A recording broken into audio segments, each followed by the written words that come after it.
Hi, I'm Justin Hayes. I'm the pastor of First Church of the Nazarene in Frankfort, Kentucky.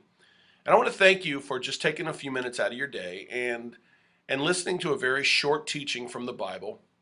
I hope you find it transformative. I hope you find it insightful. I was recently in Texas visiting my father. And one morning, my dad wanted to take me to a place that he considered special. It was about 40 miles from his house, out through the country, the Texan wilderness. And as we're driving, I noticed that South Texas doesn't really have a lot of large trees. Everywhere I looked, I saw these small, scraggly, not particularly pretty trees. And to be honest, I didn't exactly enjoy the drive because I thought these little trees were, well, ugly. Well, finally, we arrived at the place that my father considered special. I got out of the truck, I looked out, and I saw this stunningly beautiful view of rich woodlands over flowing hills. This beautiful scene was made up of these ugly little trees. In fact, we had actually just driven through this woodland. And the old saying, "Don't miss the forest by the trees," suddenly came to mind like a punch in the face. I'd focused so much on the looks of these little trees individually that I completely missed the possibility of a beautiful bigger picture. I missed the point. Now, don't get mad at me for what I'm about to say, but Christians are notorious for missing the point. And one place that we repeatedly miss the point in the contemporary church is the creation narrative. Genesis 1:1 says, "In the beginning, God created the heavens and the earth." Genesis 1 then goes on to tell a story of how God takes a primordial chaos and creates the heavens, the earth, and all life that's found on the earth. The story then basically concludes with the first part of Genesis 1:31, where it says, "God saw all that he had made, and it was very good." Now, Genesis 1 is written in a literary structure known as inclusio. And inclusio is basically the literary bracketing of a story or a set of writings with the main point. So it works like this. The point is given, then the story or the writing takes place that supports the point, and then the point is given again.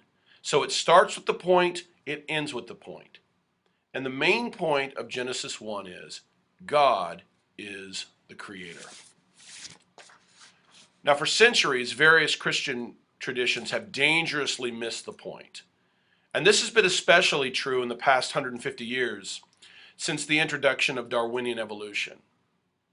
Many Christians have now concerned themselves with whether or not Genesis 1 is a scientifically accurate depiction of the universe and the universe's origin. And as a result, the Christian community has found itself at odds with the scientific community. And unfortunately, it's resulted in our witness being diminished. We've missed the point we've missed the forest by the trees. By fixating on the details of Genesis 1 in an attempt to prove a particular view of creation, we've lost sight of the single most important part of the story. God is the creator. And this was likely never the intention of the author of Genesis. And this was certainly not the intention of early Christianity that affirmed the Hebrew Bible as the Christian Old Testament. In fact, the bishops gathered at the Council of Nicaea in 325 AD affirmed the main point of Genesis 1.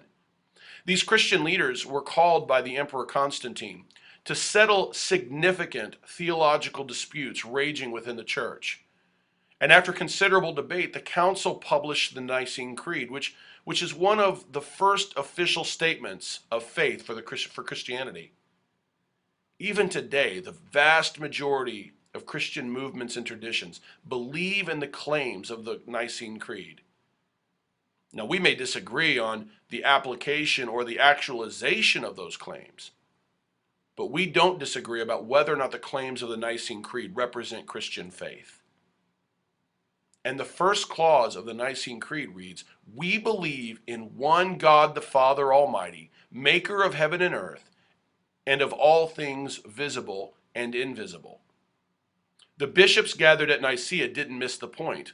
They saw the forest rather than fixated on the trees. The point of Genesis 1 is not what is the nature of creation. The point of Genesis 1 is who is the creator? Who made us? Who sustains us? Who called his creation good? Who should we worship? And to whom should we be devoted? And the answer to all of these questions is God the Father Almighty, maker of heaven and earth, and all things visible and invisible. Don't miss the point. The point of Genesis 1 is God is the creator. And because of this point, Christianity does not demand devotion to a particular origin theory. Christians simply believe that God the Father is the creator of the universe. And for that, we have reason to be devoted to him. We have reason to follow after him. Now listen. If you feel it's necessary to tether yourself to a particular origin theory, that's fine. You're a moral agent. You are free to make decisions like that. You are free to embrace a particular origin theory. But if you do so, keep a couple of things in mind. First, don't be judgmental or question the salvation of those who adhere to a differing view. Christianity only demands that we believe in God personally creating the universe. Christianity makes no demands about believing in a particular origin theory.